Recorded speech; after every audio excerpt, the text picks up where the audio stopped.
Don Arturo Rodríguez, buenas tardes. Ya estamos aquí puestos. Buenas tardes, Julio, Temoris, Arnoldo. Como siempre, un privilegio poder coincidir con ustedes en esta tarde de martes. Gracias. Temoris Greco, buenas tardes. Julio, Arnoldo, Arturo, qué bueno vernos otra vez. Aquí estamos. Arnoldo Cuellar, buenas tardes. Hola Julio, qué gusto, muchas gracias. Los extrañé de veras, Temoris y Arturo, pero pues, tenía que hacer mi incursión a la mañanera y tengo que viajar desde Guanajuato. Pero y luego la desmañanada, yo nomás fui una vez y no vuelvo a hacerlo porque esas desmañanadas son terribles.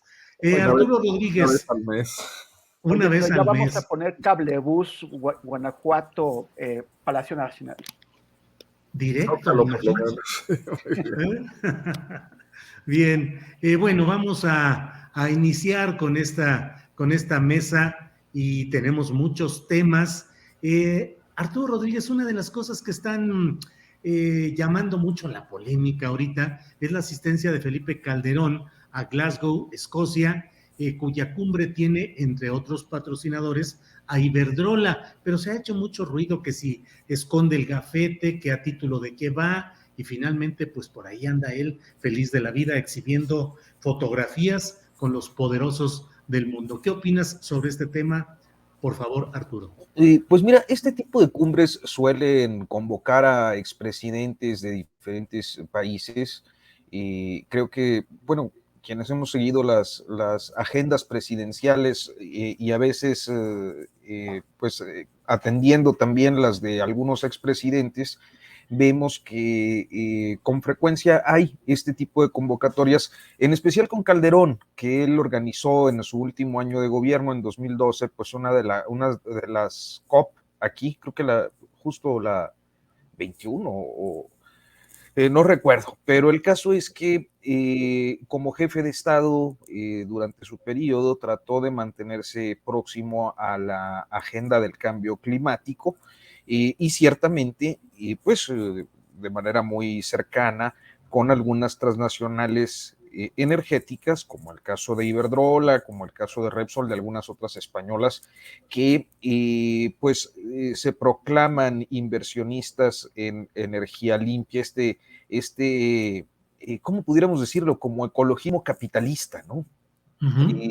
Que él ha suscrito a lo largo de algunos años. Entonces, no me parece raro que esté ahí. Es un poco como cuando vemos a, no sé, Ernesto Zedillo en la cumbre de Davos, o principalmente algunos presidentes latinoamericanos, algún colombiano o algún español que siempre andan por ahí en este tipo de cumbres. Yo creo que en realidad lo que ocurre con Felipe Calderón es que su participación en este tipo de eventos concita la indignación ciudadana, principalmente por lo que representa su sexenio y como expresidente, y de manera muy destacada en el contexto actual, dado que hay un debate en relación a la reforma o al tema del sector eléctrico mexicano, que se relaciona precisamente con los prejuicios que pudieran tener algunas de estas transnacionales a las que pues Calderón ha sido cercano, no solo ha sido cercano, ha sido su empleado. Sí. Y de repente aparecer por allá reivindicando una agenda y participando en este tipo de actividades, pues creo que resulta un tanto, cuando menos, con mal timing político para el caso doméstico. Bien, gracias. Arnoldo Cuellar, también la ausencia del propio presidente López Obrador en estas dos cumbres, las que se han realizado en estos días, pues han hecho primero que haya una relevancia fotográfica de Marcelo Ebrard y luego la aparición de Calderón, pues también suscita, como dice Arturo, pues esos enojos o revive historias oscuras de ese calderonismo. ¿Qué opinas sobre todo este paquete de hechos, Arnoldo Cuellar? Bueno, a mí me gustaría mucho ver a Andrés Manuel López Obrador en esos foros, porque además de todo creo que tiene planteamientos que podrían hacer mucho sentido. Lo menciona muy bien Arturo, cuando habla perdón, cuando habla de este ecologismo capitalista, o sea, de países que aportaron su cuota de carbono, pero en cantidades, ahora sí que literalmente industriales, y que hoy, cuando el petróleo se está agotando y lo tienen las economías subdesarrolladas, buscan controlar esto y además tienen la capacidad tecnológica para buscar las alternativas, ¿no? Ya esto se ha traído al Foro Mundial por países como la India, incluso como China, diciendo, bueno, pues ustedes ya aportaron la cuota de todos y nosotros qué, ¿no? Pero en general es un debate donde priva eh, cierto egoísmo nacionalista y no lo que debería ser, porque este es un planeta que no puede ser dividido unilateralmente por las fronteras geopolíticas, ¿no?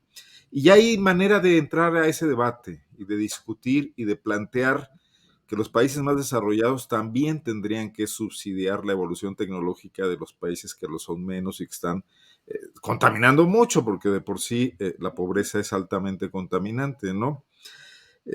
Y es un planteamiento ético. Creo que López Obrador y algunos intelectuales en el entorno de López Obrador podrían abonar a un discurso global no polarizante y además robarle cámara, bueno, por supuesto a Marcelo Ebrard, eso sería una cuestión, pero no le pasa nada a Marcelo acompañar al presidente este tipo de foros y participar y hacer los arreglos además para agendas que pudieran ser bilaterales y que puedan tener otra riqueza, pero sí evitar que personajes como Felipe Calderón, que es participante alegre de esa puerta giratoria que inauguraron muchos presidentes españoles, entre otros el icónico Felipe González, de trabajar ahora para empresas privadas, ¿no? Y de olvidarse muchos de los principios que enarbolaron cuando fueron jefes de Estado. Yo espero que la presencia en la ONU pudiese servir para eso y que el presidente logre abandonar ciertas recurrencias ideológicas muy elementales para entrar a un debate un poco más amplio, ¿no? Un poco, no sé, seguir el ejemplo de José Mojica y plantear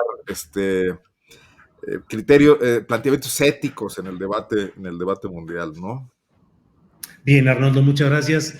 Temoris Greco, pues es un conjunto de cosas, las reuniones internacionales de las que hemos hablado, la presencia de Felipe Calderón, la ausencia del propio presidente López Obrador y la austeridad de José Mojica.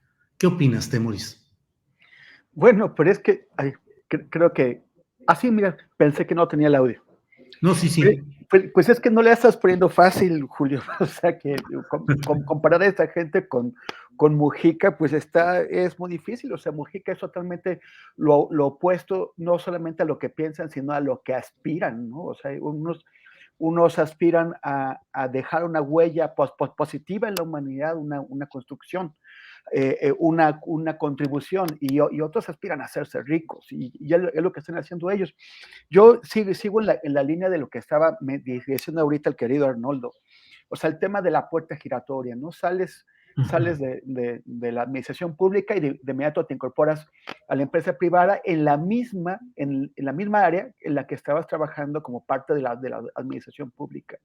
O sea, el y con frecuencia les dieron beneficios o contratos a esas mismas empresas a las que luego se incorporan. Así es, o fueron directos, por ejemplo, así como darles contratos, o fueron indirectos, haciendo o introduciendo políticas públicas o legislaciones que son favorables a esas empresas.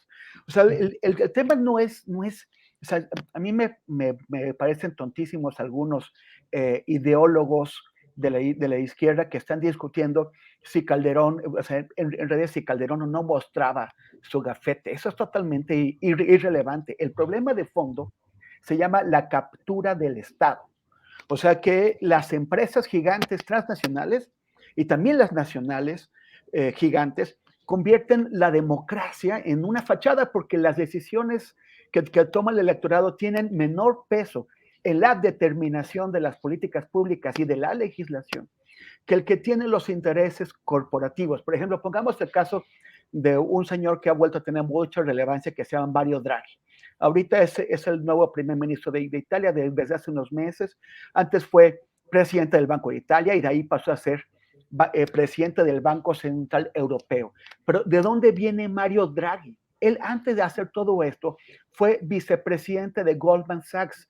Goldman Sachs es uno de los mayores bancos de inversiones del mundo, es una de las principales potencias de las finanzas internacionales y coloca a su gente, a sus ejecutivos, y Draghi fue vicepresidente, los coloca en gobiernos, en parlamentos, en congresos, para que hagan las cosas de la manera en que le conviene a Goldman Sachs, no a Mario Draghi.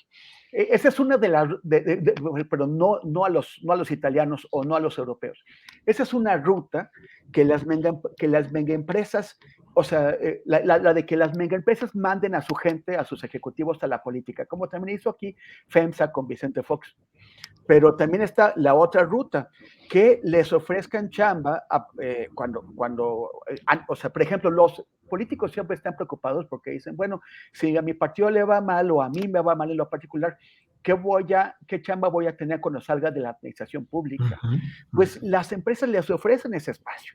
¿Por qué con tanta fuerza, con tanta frecuencia estas empresas o esos políticos toman decisiones que no solo van en contra del interés de la gente, sino que incluso van o parecen ir en contra del interés personal del político? Por ejemplo, cuando toman decisiones que van a hacer enojar al electorado, porque las promesas que les han hecho son de que van a tener chamba precisamente por tomar esas decisiones que son favorables a las empresas. Ve la reforma energética. O sea, hay y además son promesas de chamba que son de chamba de las buenas, porque si en México los políticos no pueden ganar más de 108 mil pesos, que es lo que gana el presidente al mes, un lugar en el consejo de estos gigantes, de esas mega empresas, te pone ese mismo sueldo, pero en dólares.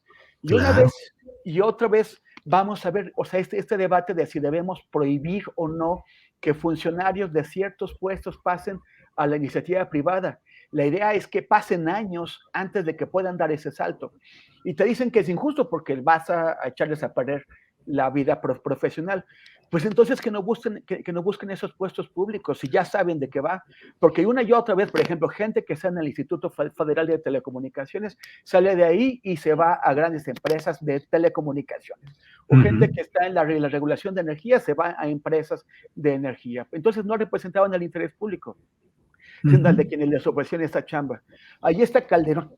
O sea, ¿para quién trabajaba Calderón como presidente de México? ¿Trabajaba para México o trabajaba para Iberdrola? Vaya, pues sí, Temoris. Gracias. Arturo Rodríguez, estamos hablando de estas reuniones internacionales, de la presencia de Marcelo Ebrard, pero en general, Arturo, pues ahora sí que andan desatados los precandidatos presidenciales. Estamos iniciando en este mes el segundo tramo y final del gobierno del presidente López Obrador, porque tendrá 2 meses menos por una reforma constitucional que se hizo en 2014. Entonces todavía falta la mitad del gobierno del presidente López Obrador y ya andan desatados. Claudia Sheinbaum viajando en destinos nacionales, Marcelo en destinos internacionales, Ricardo Monreal diciendo que él les va a ganar a ellos dos, pero que pueden hacer alianzas. ¿Cómo ves este acelere de precandidatos, Arturo Rodríguez? Pues, híjole, a mí me gustaría más bien que tú nos ampliaras por acá lo que has expuesto espléndidamente al respecto en tu columna astillero del día de hoy, Julio. Pero ese es que machetazo a caballo de espadas, Arturo. Échale tú, que yo como quiera. Aquí los importantes son ustedes. Échale, Arturo. Oye, pues bueno, yo creo que estamos en este proceso de aceleración de las aspiraciones presidenciales, de particularmente los tres que son más notorios hasta el día de hoy en este asunto. No sé si vaya a surgir alguien más en algún momento que dentro del partido oficial o del partido gobernante pueda tener alguna aspiración y pues bueno, dé una sorpresa ante los tropiezos que luego se pueden cometer cuando se inicia muy temprano. ¿Pero ves a alguien, Arturo, en esa tesitura de entrar? Yo creo que no podríamos perder de vista algunos casos que pudieran surgir en algún momento de las filas de la 4T, pues dentro del propio gabinete, ¿no? No sé. Augusto Adán. Por ejemplo, ¿no? Uh-huh. Algunas personalidades de su entera confianza.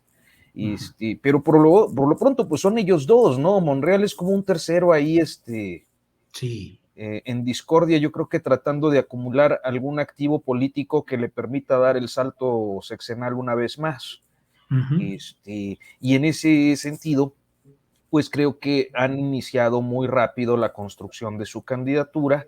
Naturalmente, pues dudo que esto sea una situación que se resuelva fácilmente así posicionándose como candidatos, y creo que la voluntad y la decisión presidencial pues va a tener una relevancia enorme en un par de años, que es cuando creo que se estará dando esta definición. O sea, ciertamente le falta la mitad, pero tendrá que decidir la sucesión a más tardar noviembre o diciembre de 2023.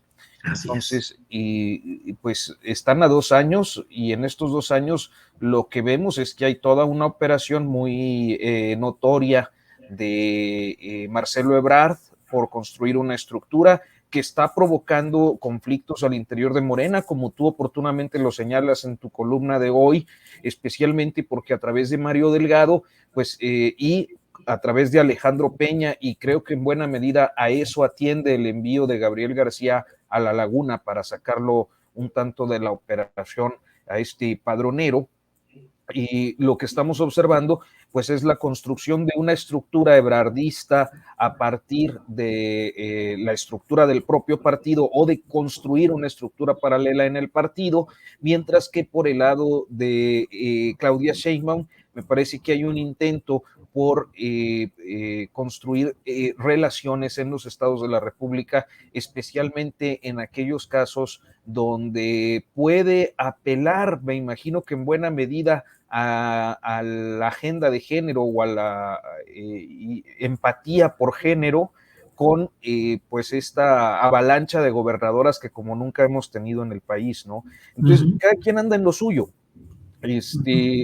pero me parece que si lo viéramos en términos de política tradicional, que no siempre se puede ya ver las cosas con la misma óptica, pues quien estaría siguiendo, digamos que el manual de empezar a construir 3 años antes de la elección una estructura, de empezar a hacer los amarres con las cúpulas del poder económico, político, informal, no necesariamente partidista, quien tiene capturada la estructura partidista y está construyendo una estructura, una base electoral, quien anda recorriendo el mundo pues consiguiendo aliados y buena presencia entre el mundo de la diplomacia y los jefes de Estado de otros países, es decir, pues es Marcelo Ebrard hasta este momento. Eso no quiere decir, para no confundirnos, que esto sea bueno o malo, simplemente pues yo expongo sobre la mesa lo que percibo que están haciendo cada uno de ellos. Bien, Arturo, gracias. Arnoldo Cuellar, estamos viviendo tiempos en los cuales el presidente López Obrador pues mueve las cosas de una manera distinta a lo que estábamos acostumbrados. Y antes, pues había desde la famosa frase de Fidel Velázquez, el que se mueve no sale en la foto, hasta todo el ritual en el cual el presidente de la República mantenía el control de todo el proceso del destape de quien iba a ser el candidato oficial, lo mantenía bajo absoluto control, silencioso, y apenas algunas veces con López Portillo dieron pie a pasarelas de precandidatos, pero en lo general era un proceso de la Madrid, ¿no? Fue el de la pasarela, Miguel de fue la con De la Madrid, sí, fue de la Madrid, que estuvo ahí tu paisano, Jorge Ramón de la Aguirre, Madrid, entre otros, claro. ¿Qué opinas? En las circunstancias actuales, ¿le está haciendo bien o mal a la política, al interés nacional, a la funcionalidad administrativa, todo este rejuego de los precandidatos Ebrard, Sheinbaum y Monreal? ¿Le hace bien o le hace mal?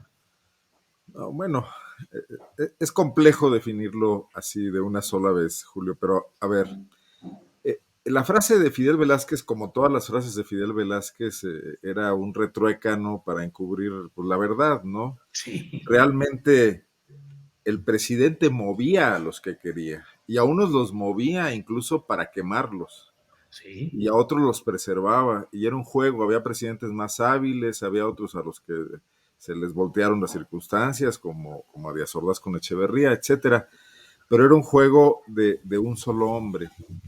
Y yo creo que ahí no hay nada nuevo. Yo creo que sigue siendo un juego de un solo hombre esta vez. Y que López Obrador tiene incluso calculada la rebeldía de Monreal. Al Ujú. final del día está ganando una cosa fundamental. La sucesión presidencial se está resolviendo al seno de la 4T, incluso con alguien eventualmente o ligeramente periférico como Monreal. Bueno, él puede usar a Claudia Sheinbaum, lanzarla, ver si crece, si no crece, sacrificarla, y ahí atrás está el repuesto de Adán Augusto López Hernández, tener una opción con Ebrard para ruta de escape, etcétera, y luego tener incluso la posibilidad de enviar un candidato opositor que haga la labor que hizo Josefina en el 2012, ¿no? Por ejemplo, o que Ujú. hizo Diego Fernández de Ceballos en 1994. Ujú. Y detrás de eso yo veo el talento político de un hombre que a mí no me gusta porque es demasiado old fashioned. Y en Ujú. ese sentido, sí creo que no le está haciendo bien al país.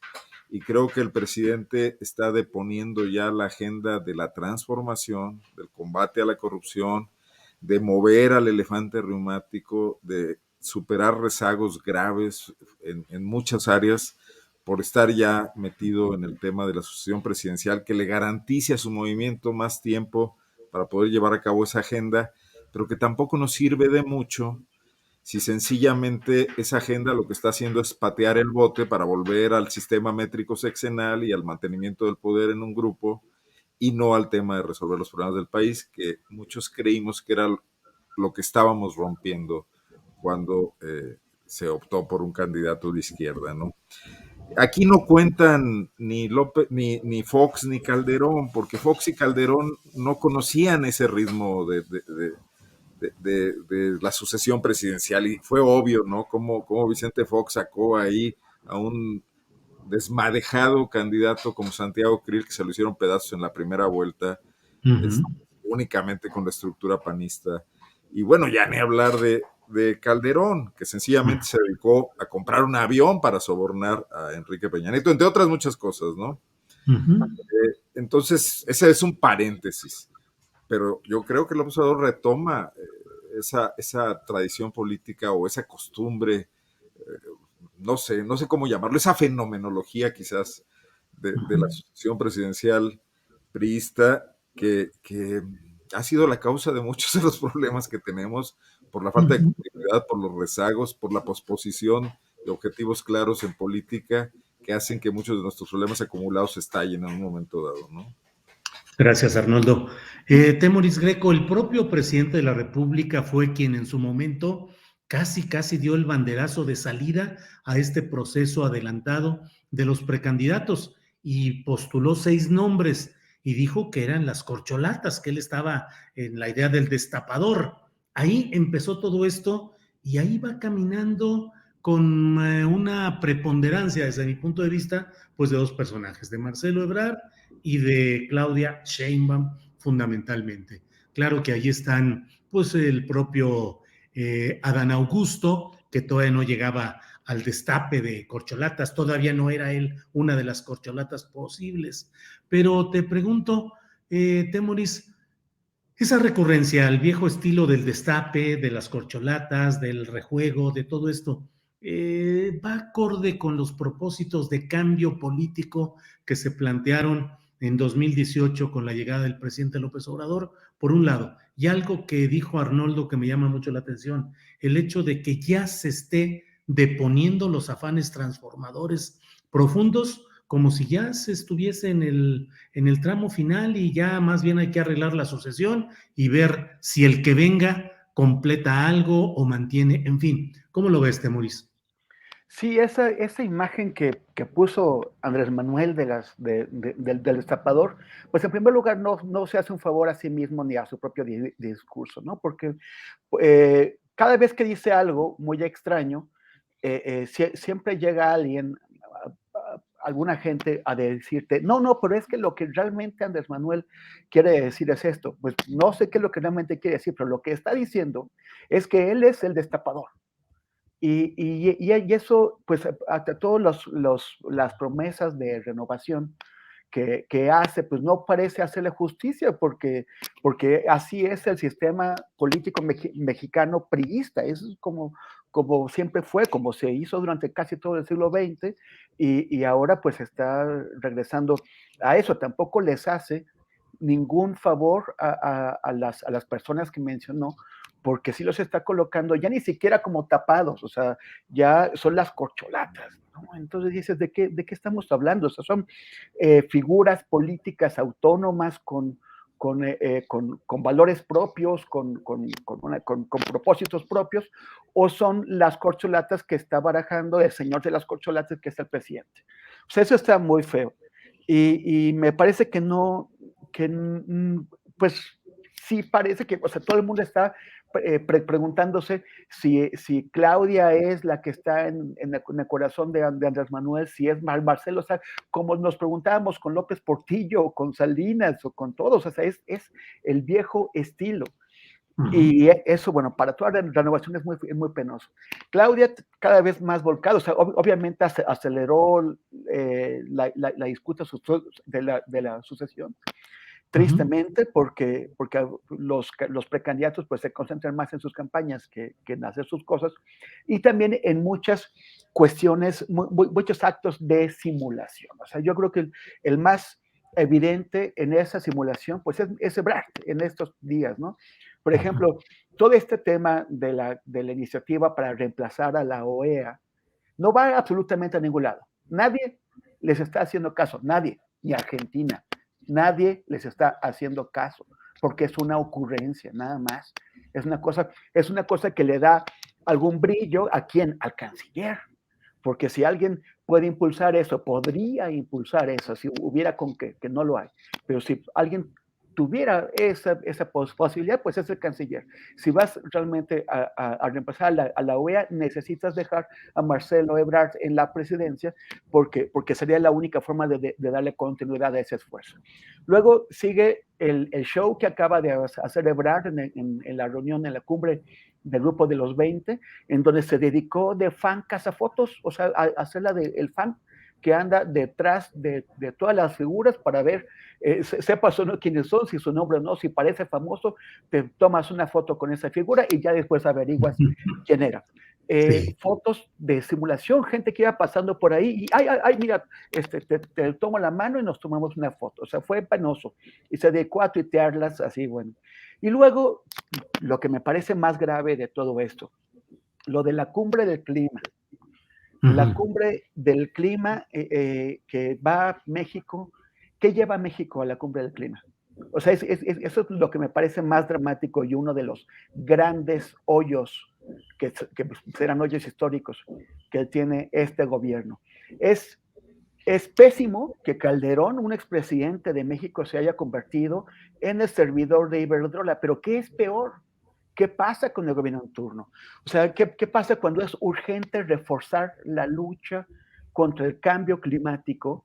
Y México no solamente no lleva nuevos compromisos, hace falta aumentar la apuesta, hacer nuevos compromisos, porque si no, no vamos a llegar ni de lejos a la meta que nos hemos planteado como raza humana, sino que ni siquiera va a cumplir. Ya sabemos que México no va a cumplir los compromisos que ya tiene asumidos, porque este gobierno no los tiene de manera prioritaria, está haciendo otras cosas y ya estamos apostando por los combustibles fósiles, y entonces eso lo que va a hacer es que no cumplamos.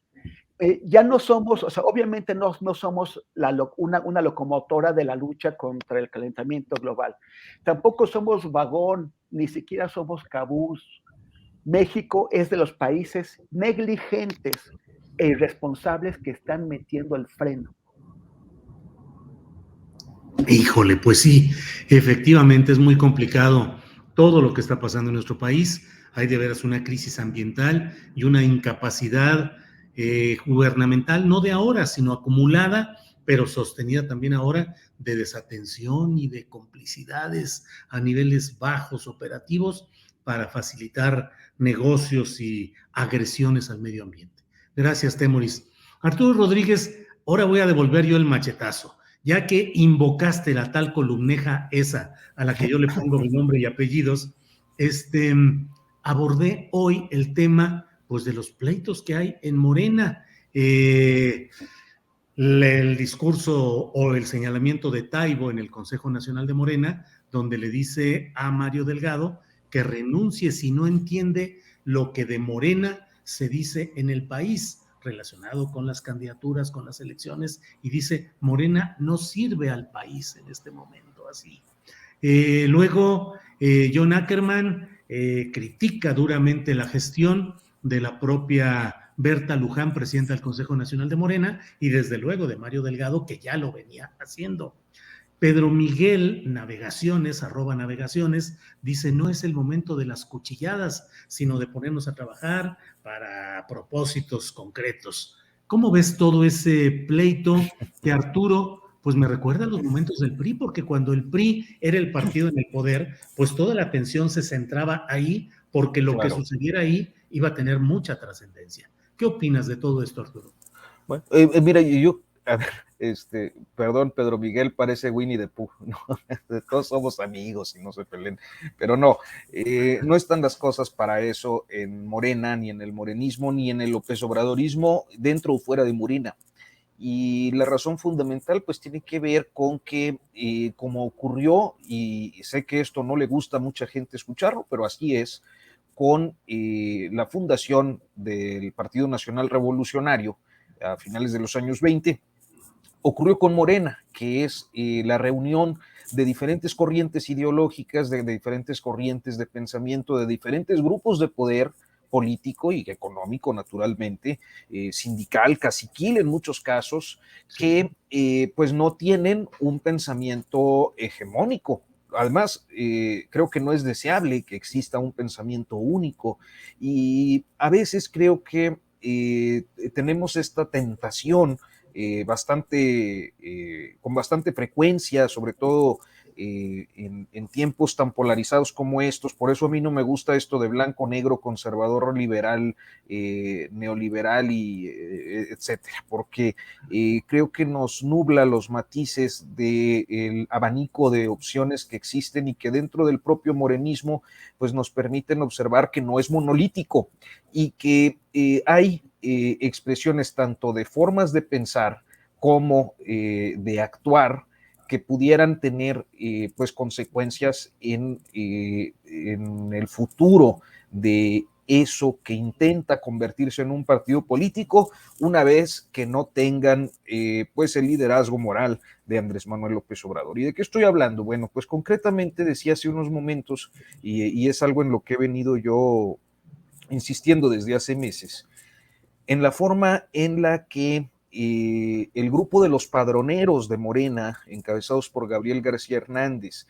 y en el caso concreto el Comité Ejecutivo Nacional a través de Alejandro Peña, que es el secretario de organización, construyeron una alianza con Mario Delgado, a partir de la cual han intentado construir una estructura paralela en buena medida amparada pues en los padrones existentes relacionados con los programas sociales. Dentro de la gente que está operando y que opera en los programas sociales, muchos de ellos procedentes de Morena o bien de las redes ciudadanas que se integraron en apoyo a López Obrador en el pasado, como también en un cierto sector de la militancia más destacada del morenismo, como esta que acabas de mencionar, el caso concreto de Paco Taibo, por ejemplo, existe, creo que, una pues evidente intención de denunciar aquello que consideran está mal, porque consideran que era lo que ocurría en el pasado y justamente contra eso lucharon, contra las estructuras clientelares, contra la toma de los partidos para la construcción de proyectos políticos específicos, contra la fraudulencia electoral, contra la corrupción, y de algún modo me parece que lo que ha venido haciendo Mario Delgado desde que llegó y hasta la forma en la que llegó a la dirigencia, pues ha sido precisamente incurrir en todo aquello que el morenismo o el López Obradorismo original repudiaba. Entonces me parece que no es extraña esta disputa, esa dirigencia nacional, la de Mario Delgado, nació envenenada, nació podrida, nació fraudulenta. Con ese origen es muy difícil que pueda mantener pues una posición de unidad en las filas de ese instituto político, que con toda seguridad también ocurrirá algo. Al momento en el que López Obrador exprese su respaldo a la dirigencia de Morena de algún modo sutil o no tan sutil, pues todos a final de cuentas se alinearán. Así que tampoco es que tenga un riesgo de ruptura, pero creo que sí esto se inscribe en pues la disputa por la sucesión presidencial en ciernes. Gracias, Arturo Rodríguez. Arnoldo Cuellar, ¿qué opinas de todo este escenario? Morena entre dos corrientes en este momento, pero arriba, pues la voluntad del jefe real político del partido y de la realidad política de esta corriente, que es el presidente López Obrador. ¿Qué opinas de todo lo que está pasando, Arnoldo? Bueno, pero es esta clase de disputas entre los que Arturo denomina con gran creatividad los padroneros y Sí, los intelectuales que son la conciencia moral del partido, pues siempre la ganan los primeros, ¿eh? sí. Yo creo que López Obrador está preocupado por eso. Taibo no lo veo dando un paso en este sentido sin haberlo consultado previamente con el presidente. Pero yo creo que el presidente ve que le están ganando su partido. Yo creo que ya en las elecciones pasadas hubo momentos en los que su línea no funcionó o hicieron como que le hacían caso y luego a la hora de la hora no pasaba. Y entramos en la etapa de la declinación también del poder presidencial. Está ocurriendo en varias áreas, en el propio gobierno, donde no caminan las cosas. Por cierto, hago un breve paréntesis, nada más para comentar que está, ojalá alguien lo pregunte en la mañanera el día de mañana, pero está muy raro esto de que México no firmó este convenio para la reforestación cuando es el programa emblema del gobierno federal en el ámbito climático, ¿no? De un gobierno que además, perdón por la digresión, pero me quedé pensando en eso, y lo comento de paso como parte de esta pérdida de control del discurso presidencial en las áreas prácticas tanto del gobierno como del partido. Si Morena va a ser una fuerza política importante en el futuro de México, eso estará por verse después de que se pierda este liderazgo moral de Andrés Manuel López Obrador. Si eso desata fuerzas y hay una dispersión política, pues será intrascendente y veremos qué surge de eso. Si lograran articular eh, esa agenda que López Obrador logró representar para muchos mexicanos, que no es, como dice también bien Arturo, no es un pensamiento único, son muchas cosas que confluyen ahí, donde por cierto ya algunas han quedado fuera gracias a esta desinformada eh, manera en que el presidente enfrenta muchos de los movimientos muy legítimos que han ocurrido en los últimos años desde la sociedad civil mexicana y que él los confunde con una cooptación de la burguesía, del conservadurismo, etcétera, ¿no? A mí no me queda claro qué pueda pasar. Creo que Mario Delgado está haciendo pactos muy prácticos. Yo lo mencioné en la mañanera y por cierto sentí que el presidente no quiso entrarle a ese tema. El hecho de que Mario Delgado está llevando de la mano a empresas como Seguritech a ver a los gobernadores que recién están llegando a sus mandatos para mantener contratos o establecer contratos con estas empresas que han generado grandes cantidades de recursos y que han hecho un modus operandi de corromper o de proporcionar recursos para campañas políticas, que al final de cuentas es lo mismo, ¿no? Tengo noticias de que el secretario particular de Mario Delgado se ha estado viendo con ejecutivos de la empresa Seguritech, ¿no?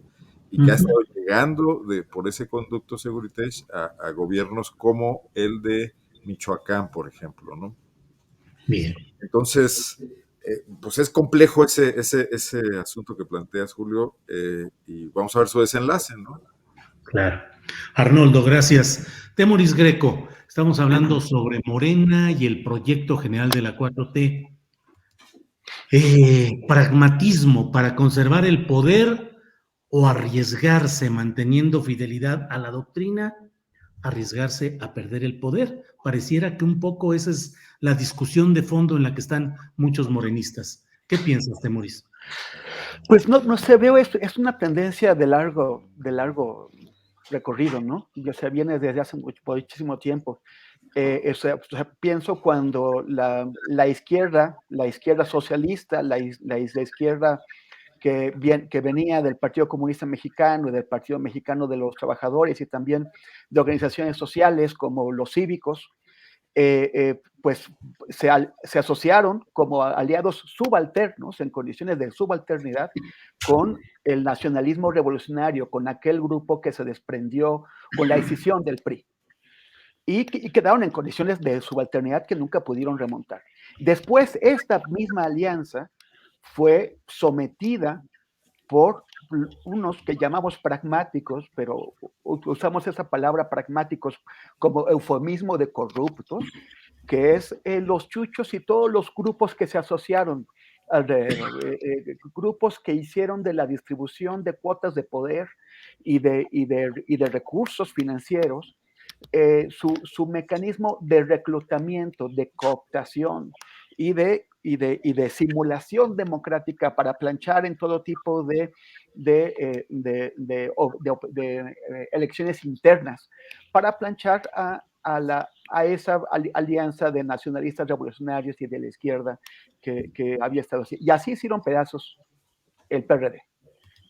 Hasta que Andrés Manuel lo vio cómo tenía a los chuchos en contra y Andrés Manuel ganaba los votos, pero los chuchos los administraban porque eran los dueños de la franquicia del PRD, y se salió y formó Morena, que parece como la condena inescapable de la izquierda, que una y otra vez se vaya aliando con pragmáticos, o sea, con corruptos, y los corruptos jueguen sucio y la gane la mano. O sea, todos estos candidatos, o sea, Lili Telles no es ninguna excepción. O sea, no lo es. Toda esta gente que incorporan una y otra vez en candidaturas para montarse en la ola de Andrés Manuel, y finalmente acaban traicionando y llevando el agua a su molino. Efectivamente, cuando Andrés Manuel vaya perdiendo peso porque dice que se va a retirar, pues entonces, ¿quién se va a quedar con todo lo que Andrés Manuel construyó? No parece que la antigua izquierda socialista esté en condiciones de hacerlo. Tampoco ni siquiera los nacionalistas revolucionarios que se están extinguiendo. O sea, Andrés Manuel va a ser el último de los grandes nacionalistas revolucionarios. Todo va a quedar, o así parece, en manos de los pragmáticos. Me llama la atención que le estén dando también a Berta Luján, que Paco Ignacio, Jackerman y varios estén dándole en la cabeza a Berta Luján. Esto es una señal de disensión dentro del grupo doctrinario, ¿no? O sea, lo de doctrinario no sé si es el apodo correcto, porque hay como muchas doctrinas en ese grupo, pero digamos que por oposición a los pragmáticos, pues ese sería. Pero también el presidente le tiene que poner más atención a su partido si no quiere que su legado sea usurpado por estos corruptos, de la misma forma en que lo hicieron los chuchos con el legado de Cuauhtémoc y contra los que Andrés Manuel tuvo que luchar. Gracias, Temoris. Arturo Rodríguez, mientras seguimos aquí hablando de las élites, las cúpulas, las doctrinas, los acomodos, los precandidatos, en la realidad cotidiana se mantiene un clima difícil para los mexicanos en general por la creciente, por la sostenida inseguridad pública, y en particular ha habido en estos días agresiones mortales contra dos periodistas, contra Freddy López y contra Alfredo Cardoso, que fueron asesinados. ¿Cómo ves la situación del periodismo en estos momentos y sobre todo en lo que se hace en los estados de la República? ¿Está en una situación de mayor vulnerabilidad el gremio en esos lugares? ¿Cómo ves la situación, Arturo? Mira, bueno, yo creo que el experto en este tema es nuestro buen amigo Temoris, que Sí. ha dedicado parte de su trabajo de estos últimos años a documentar casos y situaciones muy específicas y de manera muy puntual. Y yo creo que, bueno, tengo una opinión en función de lo que yo alcanzo a percibir, de lo que me ha tocado ver a lo largo de 15 años. Y es que ciertamente los periodistas locales tienen condiciones de vulnerabilidad superiores a los que estamos en la Ciudad de México, y que esas condiciones de vulnerabilidad tienen dos agravantes fundamentales. Una, me parece que es la que tiene que ver con las malas condiciones laborales y pues la precarización del trabajo periodístico, especialmente de los reporteros, en todas partes, incluido la Ciudad de México, pero de manera muy destacada en los estados de la República. Es prácticamente imposible vivir como reportero de una manera digna a condición de vivir de una manera muy modesta, en la auténtica pobreza o completando chambas. A mí me impactaban mucho entre los testimonios, por ejemplo, que en su oportunidad nos ha contado Temoris, el caso, por ejemplo, de aquella persona, de aquel colega en Veracruz que pues trabajaba de taxista y luego de su propia lanita que ganaba para mantenerse, generaba una publicación crítica para el gobierno que es algo como completamente, o sea, financiar con tu trabajo honesto y tus modestos recursos, pues el periodismo que necesitabas hacer para no caer en las redes de corrupción, me parece que era algo encomiable y que, bueno, en su oportunidad posiblemente le costara la vida. Y creo que el otro agravante que hay para el trabajo periodístico tiene que ver con el discurso político en general, en particular el que ha venido asusando el presidente López Obrador con sus dichos respecto a los medios de comunicación y a los periodistas en general. La forma en la que el presidente López Obrador generaliza, creo que para muchos, sobre todo para los que tienen una mayor conciencia política, pues está claro a quiénes se refiere. Él mismo los ha enlistado, los ha señalado, los ha mencionado, pero también creo que a veces los ciudadanos no distinguen entre lo que gana un periodista de la televisión, un conductor, respecto a lo que es y hace un reportero de a pie, un reportero común. Entonces, estas dos agravantes me parece que nos colocan en una situación de vulnerabilidad, no solo de riesgo letal, que es evidente que existe. Estamos alcanzando con el caso de Cardoso 145 casos en lo que va del siglo. Es una cifra altísima. Somos el sexto lugar en la impunidad de asesinatos contra periodistas, que tienen una condición especial en la atención pública y de los estados internacionales, de los estados y de los organismos internacionales, porque tiene que ver con la calidad de la libertad y por lo tanto con la calidad de la democracia en un país. Entonces, creo que esta situación a mí particularmente no los conocía personalmente, pero sí el caso de Freddy López en Chiapas, pues lo siento de algún modo cercano, porque corresponde a estos periodistas que a veces uno sin conocer, pero pues identificas muy claramente por sus publicaciones, por los lugares donde ha publicado, por el tipo de coberturas que ha hecho, y es algo así como que, ay, güey, somos de los mismos. Sí. Y particularmente me pesó. Julio César, su hermano, pues fue corresponsal de Proceso algunos años. No coincidimos en tiempos, al menos no personalmente, pero aún así pues son legendarias las coberturas de ambos en diferentes momentos y pues lamentabilísimo. Yo creo que ya pues nos hemos desgañitado exigiendo justicia en diferentes oportunidades, pero pareciera que pues en este contexto pues simplemente ahora exigir este tipo de derechos humanos ya Sí, es cosa del neoliberalismo por dicho presidente. sí. Bueno, Arturo, gracias. Arnoldo Cuellar, ¿qué opinas sobre este tema? ¿Cómo es la situación de los periodistas, sobre todo de los estados de la República en estos momentos y a la luz de la referencia necesaria de lo que ha sucedido en estos dos casos de Freddy López y del compañero Cardoso? Bueno, Julio, a veces se menciona que México tiene la tasa más alta de periodistas sin ser un país en guerra, pero creo que eso es falso, porque efectivamente en este país existe una guerra, sorda y no declarada. Pero según los cálculos que a los que todos tenemos acceso, desde que Calderón declaró esta guerra contra el narcotráfico, contra la delincuencia, estamos entre 250 y 350 mil muertos de acuerdo a los diversos conteos y se incluye o no a los desaparecidos, que es más brutal que muchos de los conflictos bélicos que vive el mundo. Y los periodistas están cubriendo eso, en esos estados del país donde está ocurriendo precisamente esa violencia, están expuestos. Pero no podríamos entrarle al tema únicamente por el lado de los periodistas. O sea, si la violencia es sistémica, a todos nos impacta. Y yo creo que si algún otro gremio hiciera el recuento de sus propias bajas, por ejemplo, los policías, también es altísimo, ¿no? Y tenemos esa facilona explicación de las autoridades de volverlos criminales, de criminalizarlos ya sin mayores explicaciones. Si lo mataron andaba en algo, ¿no? Uh-huh. Y eso me parece el problema más grave del país en este momento.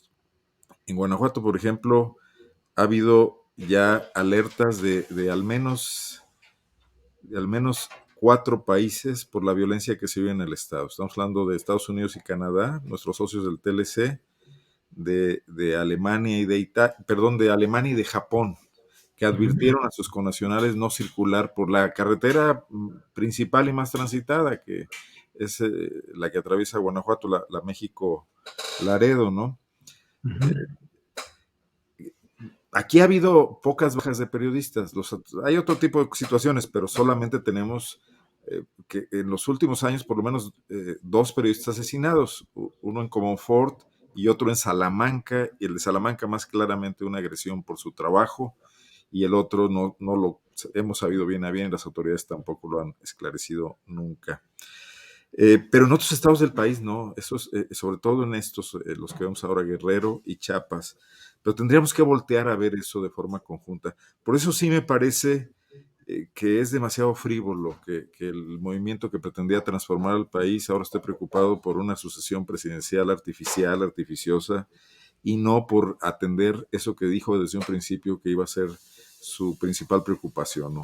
La lucha contra la corrupción, el conflicto armado, encontrar las formas de ir transitando, de heredarle a otra administración una tarea que quizás quede inconclusa, pero en la que se avance de forma decisiva, ¿no? Así como se avanzó, por ejemplo, en la política social y se le llevó a nivel constitucional. Entonces, creo que es el tema central del país en este momento y que no está en el debate público, que estamos distraídos por otras cosas y que nos vamos a enzarzar en este debate, donde, por cierto, y les comento que en toda esta tarde ninguno de nosotros ha mencionado la palabra la oposición. Hemos estado centrados en el debate en torno a lo que pasa en Morena y López Obrador y los precandidatos de la 4T.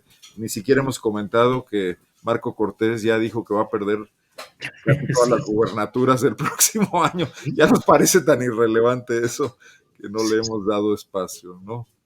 Bien, es cierto, Arnoldo, gracias. Pues sí, efectivamente, dice Marco Cortés, presidente nacional del PAN, que pues Aguascalientes sería el único lugar donde podrían quedarse. Bueno, Temoris Greco, sobre este tema de las agresiones a periodistas en los estados, la situación que se está viviendo, ¿qué nos dices, por favor, Temoris? Bueno, pues esta es una oportunidad para disentir. lo cual está muy bien porque a Bien. veces tenemos que echarle un poquito más de chile piquín a la cosa para darle sabor. Sí. En primer lugar, yo no creo que el tema de la libertad de expresión y de los periodistas, no solo que no es que esté de más, sino que no creo que sea algo que esté distrayendo absolutamente a nadie en México. En las campañas electorales no existe, o sea, ningún candidato toca el asunto. Nadie lo tocó en 2018, este año tampoco fue tema, o sea, es un asunto marginal que el problema no es que haya cosas más importantes y nos distraigamos con ese asunto. El problema es que es un tema importante, pero que importa en realidad muy poco en la opinión pública. Lo discutimos los periodistas porque nos toca. Y los periodistas solamente, los periodistas, digamos, de abajo, los de a pie, porque los periodistas que ganan millones tienen guaruras, tienen una protección y además, pues en México no se toca a esos periodistas. Eso por un lado. Por el otro lado, el tema de las condiciones de guerra, independientemente de que lo llames guerra o no. A mí me ha tocado, como ustedes saben, trabajar en Siria, en Irak, en Egipto, en Líbano, en Libia, en otros lados así, en el Kurdistán. Y ahí, cuando hablamos de guerra y hablamos de estados que están colapsando o que nos persiguen, o sea, por ejemplo, tienes tanques que están avanzando por las calles disparando contra lo que se mueva, francotiradores que están en puntos elevados y que si te distraes te meten una cabeza, digo, una bala en la cabeza, seas periodista o seas un gatito que va pasando, o seas niño. Hablamos de misiles y de aviones que están arrojando bombas que donde te escondas, ahí te evaporas. De estados cuyas instituciones han colapsado o de estados que abiertamente persiguen periodistas, que nos declaran sus enemigos. Y el problema, por lo cual señalamos la diferencia, es que México es un estado que tiene instituciones funcionando y que todos sus gobiernos tienen discursos que, al menos en la retórica, están a favor de la libertad de expresión y de la defensa de los periodistas. Sin embargo, somos la única nación democrática en el mundo que tiene estos niveles de asesinatos de periodistas. O sea, desde el año 2010 no salimos de la lista de los 5 países del mundo donde más periodistas matan. En 2017 estuvimos a la par con Siria, cuando Siria estaba en lo peor de su guerra, cuando todos los bandos que estaban peleando en Siria estaban persiguiendo periodistas. Y en México, donde se supone que eso no ocurre, tuvimos el mismo número de muertes y quedamos en el primer lugar, empatados con Siria, de los países del mundo donde más periodistas mataron. En 2020 quedamos solos como el país del mundo donde más periodistas mataron. Tuvimos el doble que nuestro competidor más cercano, que fue Siria, mucho más que Irak. ¿Y cómo es que ocurre eso? Si en este país se supone que tenemos las autoridades de nuestro lado, es gravísimo. Es cierto que el presidente López Obrador una y otra vez se ha comprometido a respetar la libertad de expresión.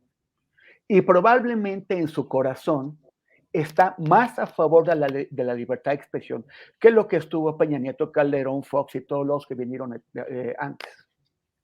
Sin embargo, en esta disputa diaria que tiene con los medios de comunicación, en este pleito diario, genera una sensación, un ambiente, un ejemplo que en las calles o por otros gobernantes es seguido de manera muy distinta. Por ejemplo, tenemos a la presidenta municipal recientemente electa de Acapulco, Avelina López. Avelina López acaba de protagonizar un conjunto de altercados hace 2 o 3 días con periodistas, porque según Avelina López, el problema de Acapulco no es la violencia, sino que la prensa informe sobre la violencia. De manera abierta, y quien quiera puede encontrar en mi muro, o en mi timeline en Twitter, o por ahí si ponen la Avenida López, porque hay un video en donde se ve cómo de manera abierta les dice a los periodistas que en Cancún los periodistas no hablan sobre la violencia y que por eso está mejor, que ellos tendrían que callarse y dejar de hablar sobre la violencia para no darle una mala imagen a Acapulco. El problema entonces no es que las autoridades no estén logrando combatir al crimen, el problema es que la prensa haga su trabajo, que es informar, que es explicarle a la gente qué es lo que está pasando. Claro que tenemos ejemplos deleznables en la prensa. Yo creo que de manera muy destacada, un tipo que se llama Carlos Jiménez, que es un ex policía, que ahora está metido, pues está junto con ese circo que tiene Ciro Gómez Leiva en Imagen, donde, o sea, tiene a puros personajes, engendros dando noticias. Uno de ellos es este tipo que se llama Carlos Jiménez, y que es el que todo el tiempo está sacando fotos de personas asesinadas. Es un vendedor de sangre. Y eso es todo lo que hace. Bueno, Carlos Jiménez sí representa las malas prácticas del periodismo, pero informar sobre lo que ocurre cada día no es una mala práctica. Es algo que la gente necesita saber. Sin información no puedes tomar las decisiones adecuadas. Y esa señora, la presidenta municipal de Acapulco, la emprende contra los periodistas de esta forma, porque si el presidente lo hace, ella lo hace a su entender, a su manera. El presidente obviamente que no anda atacando periodistas, pero ella sí, en esa misma conferencia de prensa, en donde ella asusó a sus simpatizantes, porque estaba dando una conferencia de prensa, pero estaba en la calle alrededor, y alrededor había gente de ella, los asusó contra los periodistas y a una compañera periodista la golpearon por la espalda. Todavía peor, cuando ella se marchó, guaruras de esta señora atacaron a 2 periodistas y les pusieron unas golpizas tremendas. Por eso, el gremio periodístico en Acapulco hizo una protesta al día siguiente.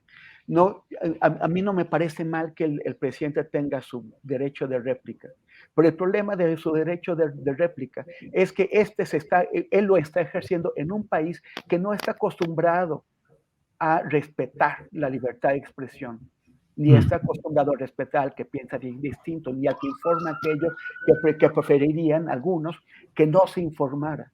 Entonces, ¿cómo se traduce su derecho de réplica? En violencia en las calles, en violencia de políticos y de funcionarios públicos contra los y las periodistas.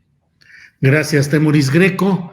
Pues ahí queda este comentario. Son las 3:07 y bueno, pues es hora de dar las gracias por la participación de los 3 distinguidos periodistas en este martes 2 de noviembre. Arturo Rodríguez, gracias y buenas tardes.